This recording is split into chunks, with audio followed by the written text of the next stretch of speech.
इस वीडियो का study topic है राइजिंग विंडो कैंडलस्टिक पैटर्न। यह पैटर्न दो कैंडल से बनता है। फर्स्ट कैंडल एक बुलिश कैंडल होता है और सेकंड कैंडल भी एक बुलिश कैंडल होता है। ये दोनों कैंडल में से किसी एक या फिर दो ही एक स्ट्रॉन्ग बुलिश कैंडल होना चाहिए। इसमें second candle gap up open होना चाहिए और सेकंड कैंडल का लो फर्स्ट कैंडल का क्लोज से ऊपर होना चाहिए। ये पैटर्न चार्ट के ऊपर एक बुलिश ट्रेंड कंटिन्यूएशन को इंडिकेट करता है और इसीलिए अगर ये अप ट्रेंड के दौरान बन रहा है तो ही इसे एक एप्रोप्रिएट राइजिंग विंडो पैटर्न माना जाएगा। तो अभी इस तरह पैटर्न बनने के बाद हमें ट्रेड कैसे करना है, तो इसका आंसर है कि कोई फिक्स रूल्स नहीं है। अलग अलग ट्रेडर अपने ट्रेडिंग सिस्टम के अकॉर्डिंग इसको अलग अलग तरीके से ट्रेड करता है और आज इस वीडियो में मैं जिस तरह इस पैटर्न को ट्रेड करना ज्यादा प्रीफर करता हूँ वो मैं आपको बताऊंगा।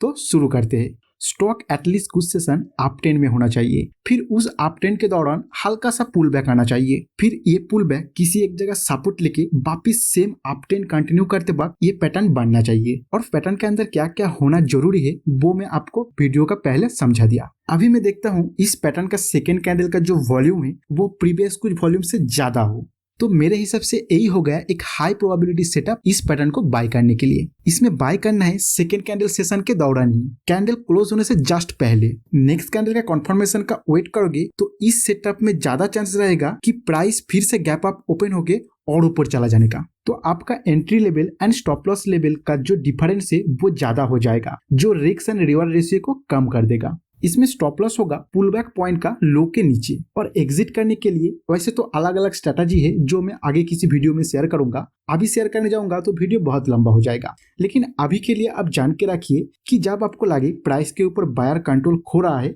तब एग्जिट कर जाना। और जो भी यहाँ पे मैं बताया ये कोई रूल्स नहीं है, मैं और भी अलग अलग तरीके से सिचुएशन के हिसाब से इस पैटर्न को ट्रेड करता हूँ, लेकिन सबसे ज्यादा प्रीफर करता हूँ इस सिस्टम को और इसीलिए एक गाइडलाइन बना के आपके सामने रख दिया। आप ट्रेड कीजिए, प्रैक्टिस कीजिए, फिर जरूरत पड़ने पर इसमें आप अपने एक्सपीरियंस से कुछ चेंज भी कर सकते हो।